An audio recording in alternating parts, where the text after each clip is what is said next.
Apocalipsis, canto de esperanza, programa 20.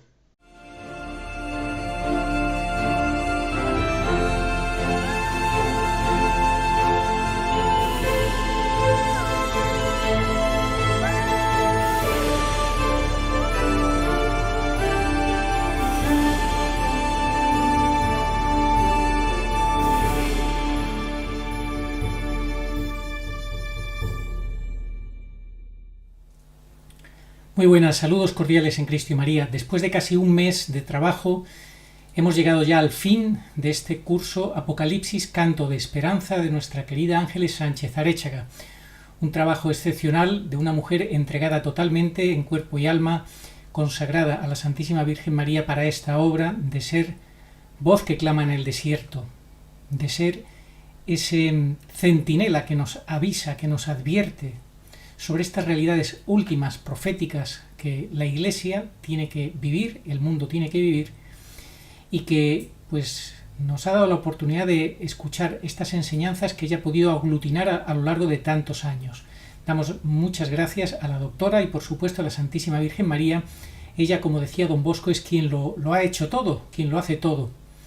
Ella nos va uniendo y ella, yo os lo dije desde el primer día que abrí este canal, el canal lo hacemos entre todos, con la colaboración de todos en la comunión de los santos. Así que fue un gran regalo poder conocer a la doctora, que ella quisiera colaborar y participar en este curso y que todos vosotros hayáis podido disfrutar de estas enseñanzas que para quien las quiera adquirir en libro o incluso en PDF, que no les interese o no pueda pagarlo, porque esto de lo que se trata es de la máxima difusión. Esto no lo hace la doctora por negocio ni nada por el estilo, simplemente por un servicio a la Iglesia. Pues ya hemos dejado al final de cada vídeo, en los últimos vídeos, las referencias, pero las voy a repetir ahora, dado que este es el último capítulo, el último vídeo que hacemos, ya el número 20.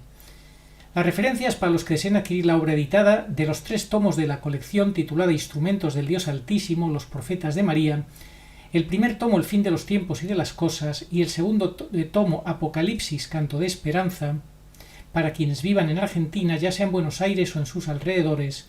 Los ejemplares mencionados se encuentran a la venta en el Centro Cultural Guadalupano de Ediciones Gladius, su domicilio Bartolomé Mitre, 1721 Capital Federal, Cava, en horario de 11 a 18 horas.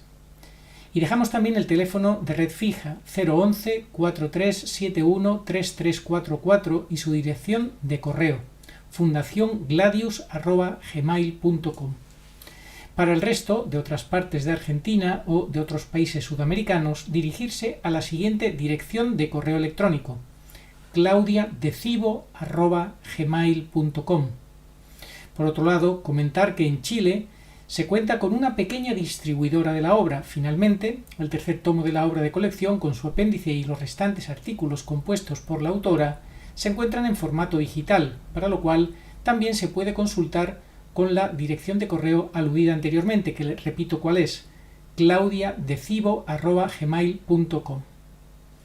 Bueno, pues por mi parte nada más, que disfrutéis mucho de este último capítulo y, si Dios quiere, confío en que podamos tener próximamente en una charla para que le pongáis cara a la doctora, se la pongamos todos y podamos charlar con ella tranquilamente de vuestras cuestiones, de lo que habéis ido comentando a lo largo de estos programas y de cualquier otra cosa que en los próximos días me podáis hacer llegar, que queráis comentar, preguntar a la doctora. Así que, como digo, ojalá, si Dios quiere, podamos próximamente, ya como colofón a este curso que ya ha concluido, poder tener una breve charla con la doctora. Muchas gracias y que disfrutéis de este último programa, de este canto de esperanza que es el Apocalipsis, cuando lo interpretamos bien de la mano de los que saben. Apocalipsis, canto de esperanza, Ángeles Sánchez Aréchaga. Tercera parte. María, Madre y Maestra, profetisa de los últimos tiempos. La auténtica nueva era es la prometida por nuestro Señor Jesucristo, único Mesías y Señor de la historia.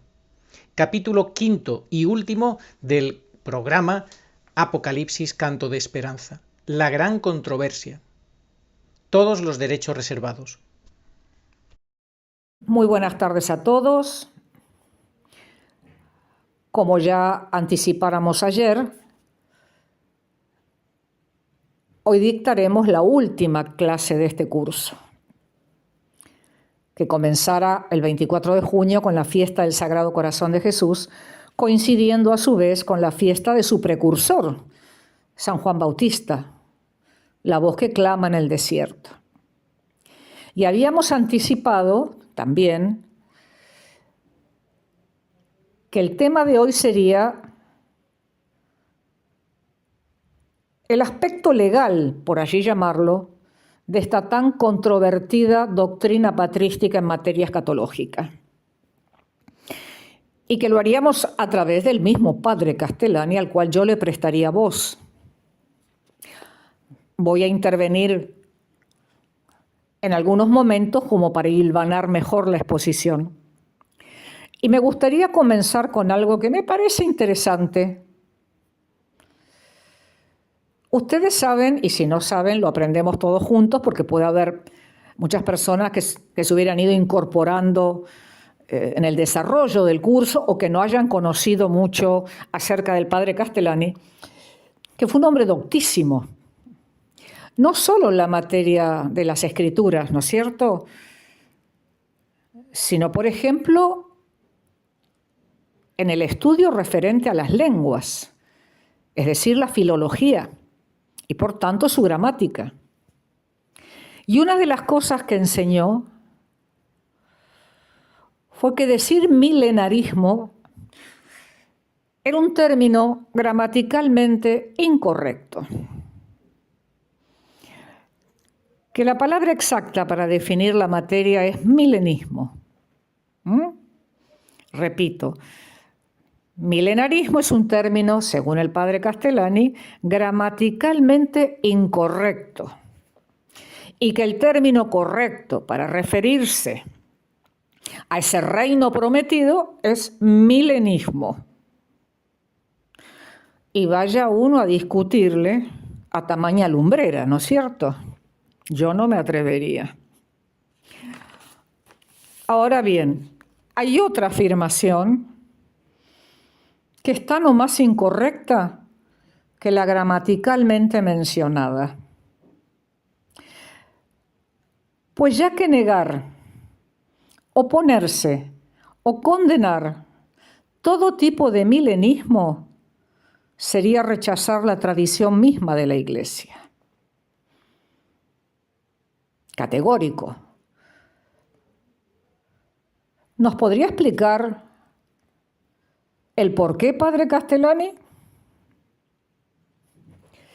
Pues ha de saberse que el milenismo puede distinguirse en tres clases conforme se desarrolló en la historia. Uno, el milenismo craso o carnal o judaico, querintos o serinto. Dos, el milenismo espiritual, exégesis patrística. Tres, el mixto, muchos exégetas modernos. El segundo, o sea, el milenismo espiritual, existió antes que el primero, pero no fue llamado milenismo espiritual sino después de la aparición de la herejía de Serinto o Querintos, pues no había de quién distinguirlo entonces, y era la exégesis común. Entonces, continúa el padre Castellani, la herejía de Serintos, cuyo nombre técnico exacto es o debería ser quiliasmo,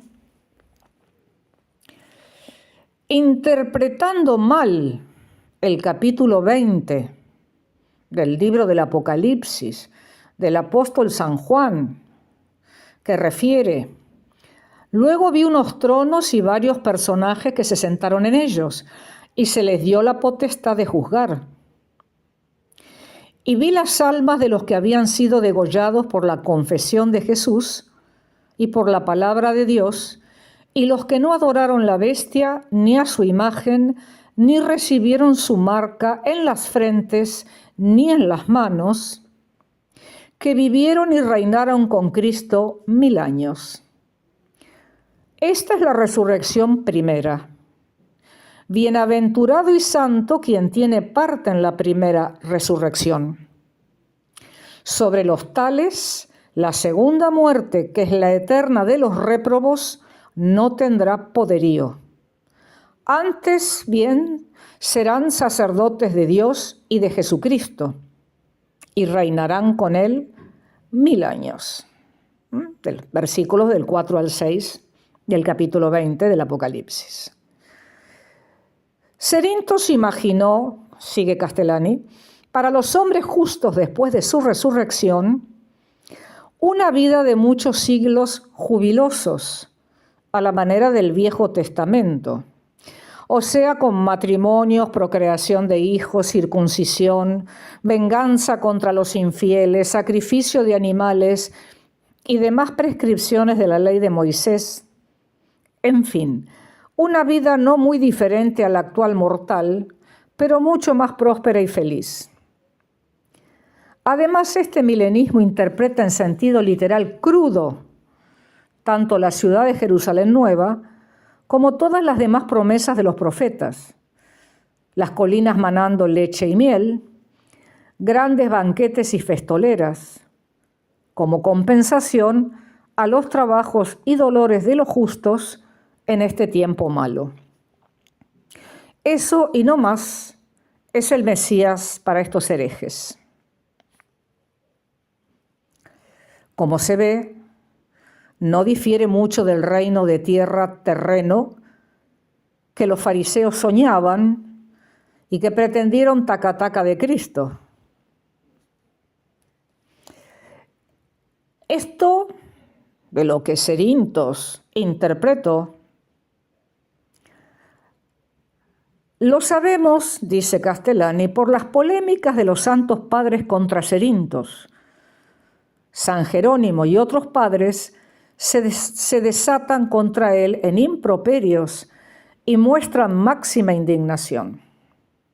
Se ve que los pormenores de la herejía eran odiosos para los cristianos y quizá no muy decente.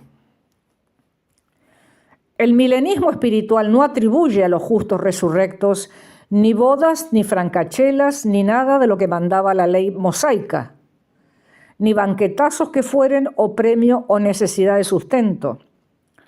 Y todo lo que la Escritura con tropos o imágenes orientales promete de felicidad en el paraíso o en la Nueva Jerusalén, declara que ha de entenderse simbólicamente, exprimiendo todo lo que aparezca como incongruo y a los santos ridículo, pueril o indecoroso.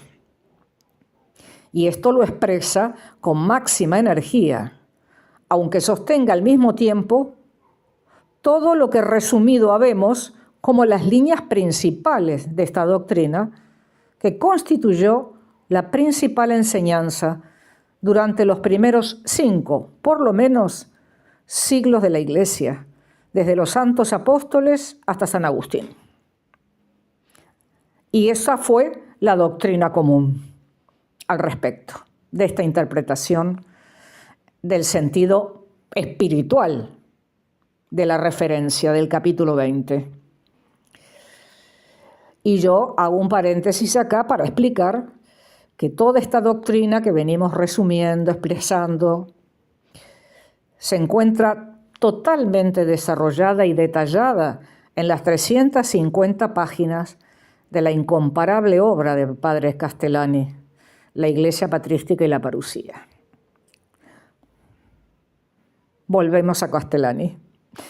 De manera que este milenismo se constriñe a lo que hemos llamado puntos capitales, dejando todo lo que ha sido añadido a las palabras de la Escritura y todo lo que suene grosero o menos delicado. La tercera suerte de milenismo, que llamamos mixto y otros llaman mitigado, no atribuye a los justos resurrectos ni bodas, ni triunfos militares, ni carnavales, ni la restauración de los ritos del Antiguo Testamento, pero interpreta con literalismo la propiedad terrena y los bienes temporales que describen los antiguos profetas, y se complace como si dijéramos, en la restauración del paraíso terrenal, en el sentido más propio de lo terreno. En esta doctrina se pueden hallar muchos grados, según lo más o menos que los autores, sus adeptos, emprestan, es decir, toman de los otros dos milenismos polos, el espiritual y el craso, carnal. El milenismo craso que se atribuye a Cerintos abrazaron muchos herejes durante el período patrístico y parece haber constituido un peligro en tiempo de Jerónimo y Agustín. El milenismo espiritual sostuvieron casi todos los padres de los primeros siglos. Hoy día muchos católicos y siempre en toda la historia algunos teólogos. El milenismo mixto sostuvieron algunos santos padres, aunque pocos, de la primera iglesia, de la primitiva iglesia. Antes de continuar, quisiera detenerme un momento acá para subrayar. ¿Ven como dos clases de interpretación de un mismo capítulo, con sus mismos versículos? Si no tuviéramos la exégesis de uno de los más grandes doctores en la materia,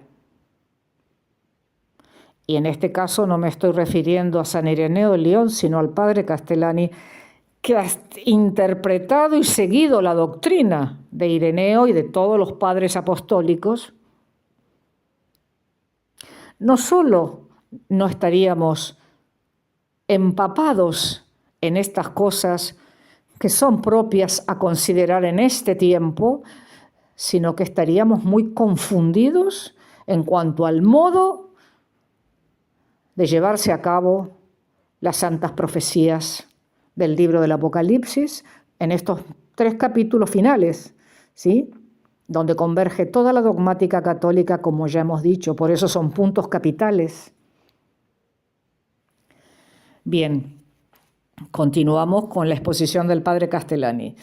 Y dice así: conclusión del milenismo espiritual, cuyo vero nombre es la exégesis tradicional. Es la doctrina de los teólogos que interpretan literalmente y no alegóricamente el capítulo 20 del Apocalipsis de San Juan Apóstol, simplemente. Y acá estamos hablando literalmente en el sentido propio de la interpretación en la exégesis del género apocalíptico. Y ahora Castellani nos refiere que hay una sentencia diversa,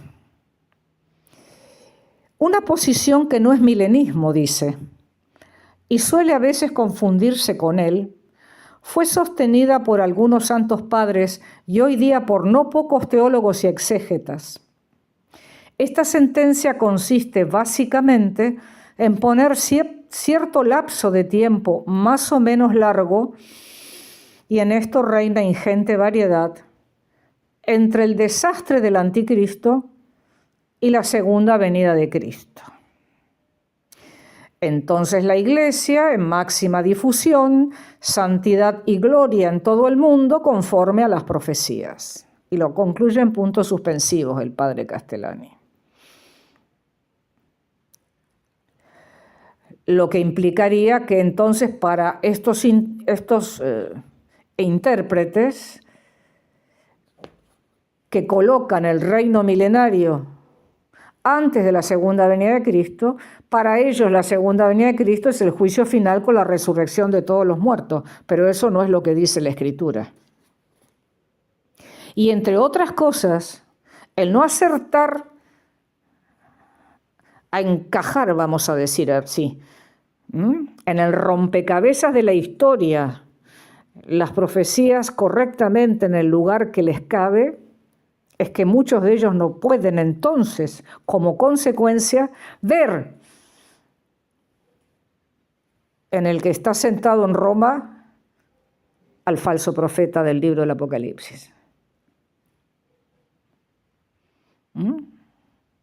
Por eso, como dice Castellani, el saber interpretar correctamente las profecías tiene una importancia capital, sobre todo ese capítulo, el 20, porque es el capítulo donde converge toda la dogmática católica.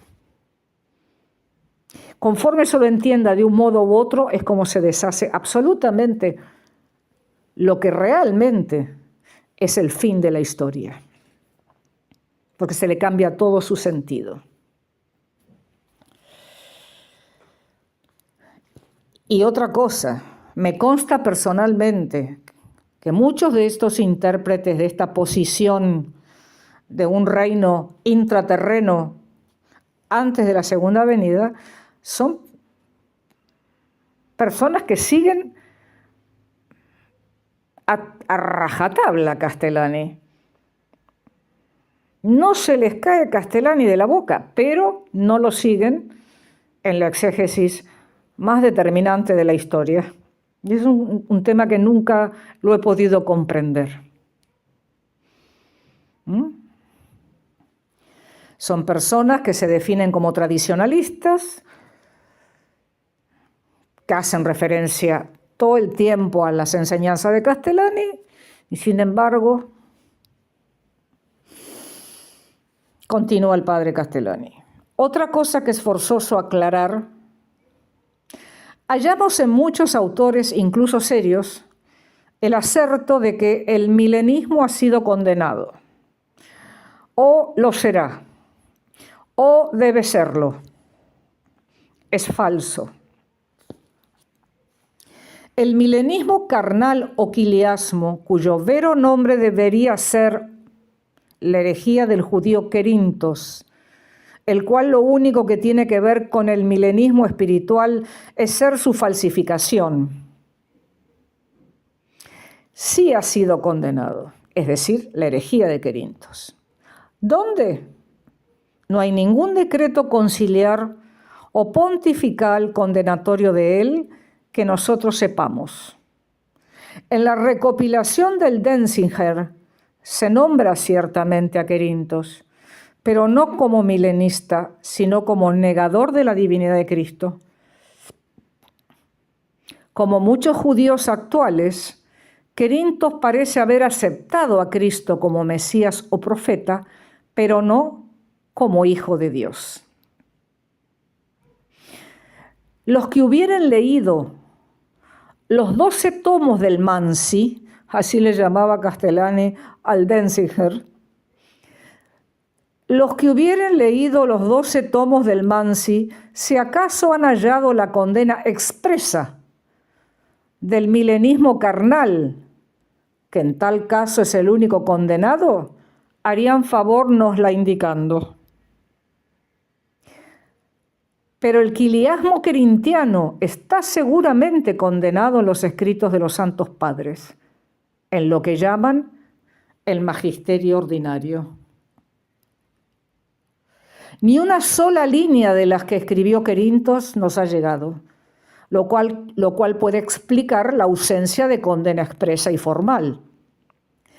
No conocemos propis terminis la herejía de Querintos. Los santos padres se desencadenaron contra ella, algunos con verdadera furia, por su afirmación de que habría bodas después de la resurrección entre los resurgidos, contra la afirmación del Evangelio en Lucas 20:27. Recordemos entonces qué refiere Lucas en ese pasaje de la Escritura mencionado. Esto es un intercambio coloquial que tuvo el Señor Jesucristo con los saduceos. Y precisamente estaban cuestionándole y haciéndole preguntas al respecto, porque ellos en realidad no creían en la resurrección. Y como ellos tenían por norma que cuando moría un miembro de la familia y la mujer quedaba viuda, uno de los hermanos del marido fallecido la tenía que tomar por mujer, ¿sí? Y si moría el otro, el siguiente, le preguntaban los saduceos a Jesús en la resurrección de cuál de todos ellos iba a ser mujer. Y Jesús les responde: los hijos de este siglo toman mujer, y las mujeres son dadas en matrimonio. Mas los que hayan sido juzgados dignos de alcanzar el siglo aquel, hablando del reino prometido, y la resurrección de entre los muertos, no tomarán mujer, y las mujeres no serán dadas en matrimonio, porque no pueden ya morir, pues son iguales a los ángeles, y son hijos de Dios, siendo hijos de la resurrección.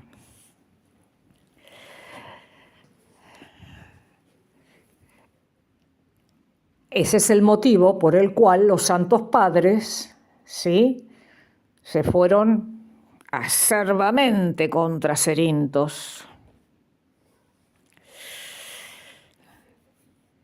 Ahora bien, continúa Castellani, el milenismo espiritual, por el contrario, no ha sido condenado ni jamás lo será. No nos atrevemos a condenar el milenismo porque lo han seguido muchos santos y doctores y mártires, dijeron San Agustín y San Jerónimo. Porque la Iglesia no va a serruchar la rama donde está sentada, es decir, la tradición. Esta es una sentencia de San Agustín, pese a cambiar el sentido literal de la interpretación, la exégesis del capítulo 20 del Apocalipsis de San Juan, por el alegórico, y de San Jerónimo, que fue quien lo conminó a hacer esa interpretación distinta para contrarrestar la herejía de Querintos, por hacer un bien. Miren en lo que resultó, el error histórico. Pero así todo, resolvieron por esta sentencia citada tanto San Jerónimo como San Agustín. Y la voy a repetir porque es digna de tener en cuenta. No nos atrevemos a condenar el milenismo, porque lo han seguido muchos santos y doctores y mártires. Pues la Iglesia no va a serruchar la rama donde está sentada, es decir, la tradición. Traditio, la tradición, lo transmitido. Estas dos doctrinas, el milenismo espiritual o puro y el milenismo carnal, no son, pues, como indicaría su nombre, dos especies del mismo género, el milenarismo. Son dos géneros tan diferentes entre sí como la ortodoxia y la herejía. Así como un cadáver y un viviente no son dos especies del género hombre, sino que solamente el vivo es hombre. Y concluye el doctor Castellani.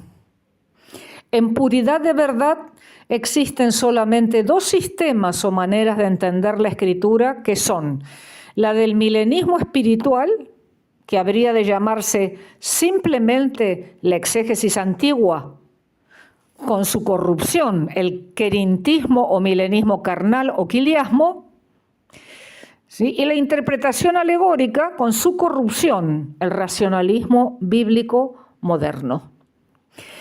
La frecuentación de los exégetas antiguos o modernos muestran fácilmente a cualquiera estas dos escuelas que son opuestas por el diámetro, ninguna de las cuales condenadas por la Iglesia. Las dos coexisten en San Agustín, siglo V, aunque sí condenadas sus dos degeneraciones o corruptelas.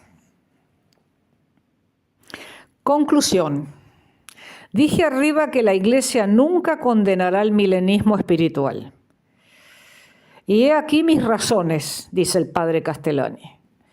La Iglesia enseña que las dos fuentes de la doctrina revelada son la Escritura y la tradición. La tradición de la Iglesia primitiva, la más importante de todas, durante 4 siglos por lo menos, ha sido milenista. Aunque fuese una tradición dudosa, como dicen algunos, y no parece, la Iglesia romana entonces no se arriesgaría a condenarla, incluso por simple política, quiero decir, buen gobierno. Así pues, condenarla sería como guadañarse los pies queriendo guadañar la cizaña. Hasta aquí, entonces, la explicación legal, como le hemos dado llamar, a esta controvertida doctrina de los santos padres de los primeros siglos del cristianismo en materia escatológica. Y tanto esto que acabamos de referir como toda la referencia íntegra acerca de esta doctrina, como ya hemos explicado, surge de la obra del padre Castellani y del padre Alcañiz, la Iglesia Patrística y la Parucía. Y es un resumen de la tradición apostólica en esta materia, compilada por diferentes autores, vamos a decir. La Didaché, o doctrina de los 12 apóstoles, en cuanto a la enseñanza sobre esta revelación, que es anterior al libro de las revelaciones de San Juan. La epístola de San Bernabé y el resumen del pensamiento de casi todos los padres griegos y latinos de los primeros siglos, llamada la Migne. Entre ellos, San Papías y San Policarpo, que fueron discípulos de San Juan Apóstol. San Justino Mártir, San Ireneo, San Ambrosio, uno de los 4 doctores máximos de la Iglesia, y otros 15 más sobre este tema. Todo ello conforma esta magnífica obra, que viene a resucitar la más pura tradición de nuestra Iglesia, una de las 2 fuentes de la divina revelación, de excelente calidad y más alta escuela universal.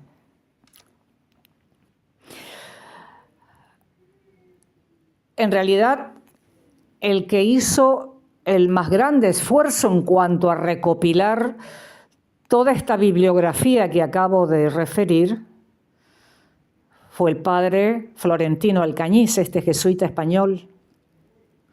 Él hizo toda la recopilación, incompleta, y se la entregó al padre Castellani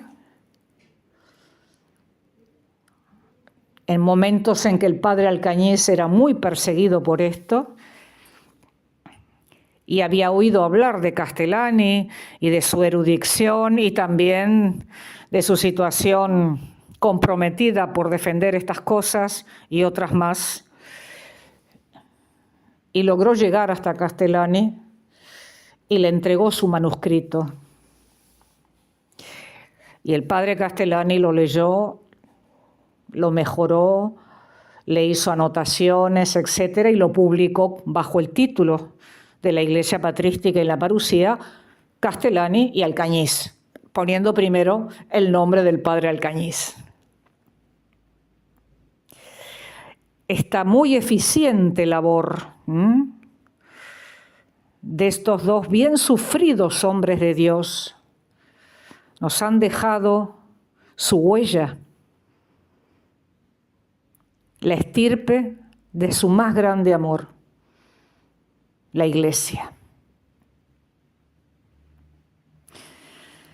En último caso, publico una pequeña antología patrística con textos de los primeros padres, enhilado en el hilo de oro de la cuestión más capital que hay en exégesis.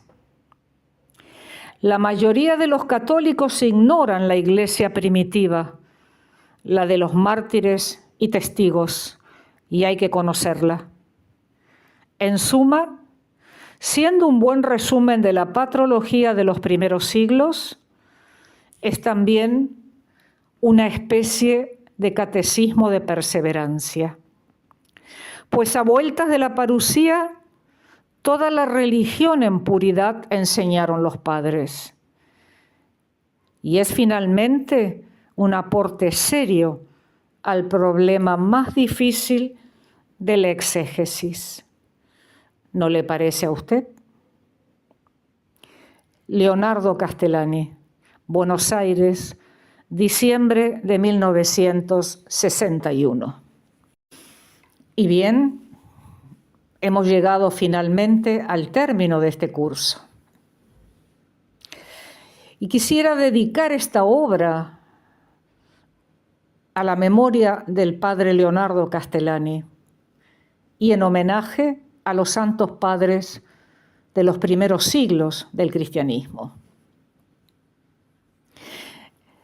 Es un homenaje merecido por llevar a cabo la enseñanza de la única verdad, sin escatimar esfuerzos y sin desmayar, aún en momentos de extrema tribulación por la causa de Dios. Ellos han sido y son nuestros maestros, los que defendieron la más pura y santa tradición. Quiera Dios, nuestro Señor, a través de esta obra, de este curso, reivindicar su doctrina, la que siguieron durante siglos muchos santos, mártires y doctores de la Iglesia, la doctrina patrística, tan indispensable en estos tiempos que todo lo desacraliza y lo revierte. Pero sobre todo, por hallarnos en el punto más álgido de la historia de la salvación, ante la inminente aparición del sin ley y la también inminente segunda venida de nuestro Señor Jesucristo. Ambos, Cristo y el anticristo frente a frente, en la última y más grande contienda de la historia. Que María Santísima, nuestra Madre, nos reúna a todos en esta auténtica verdad, en lo más profundo de su inmaculado corazón.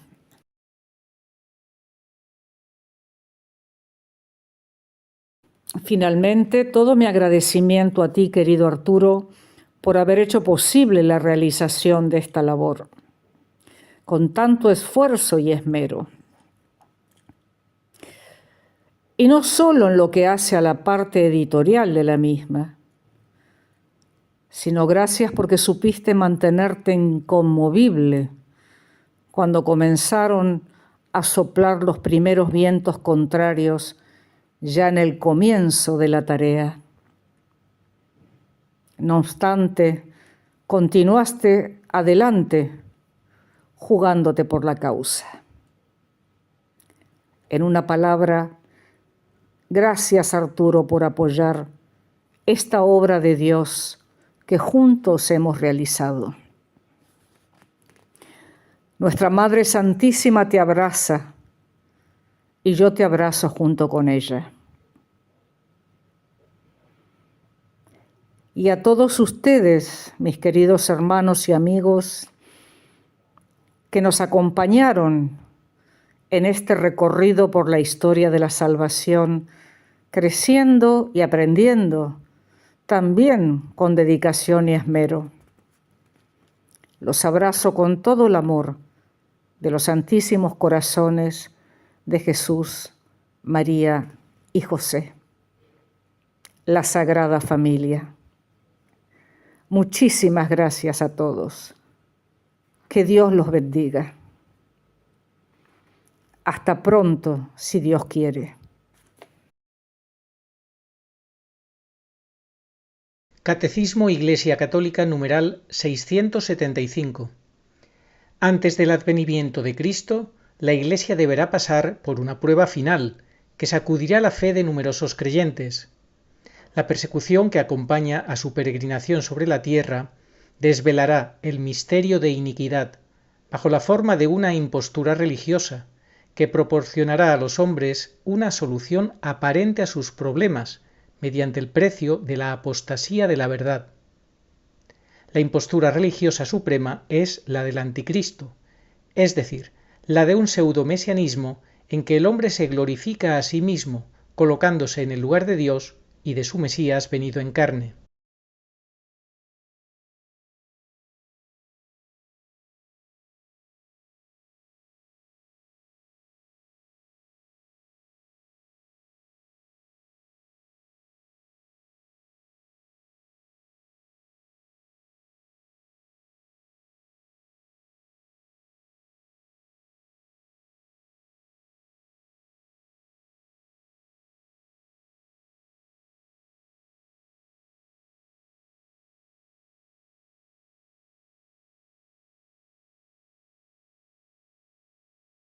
Al que me reconozca ante los hombres, yo lo reconoceré delante de mi Padre que está en los cielos, y al que me niegue ante los hombres, yo también lo negaré delante de mi Padre que está en los cielos.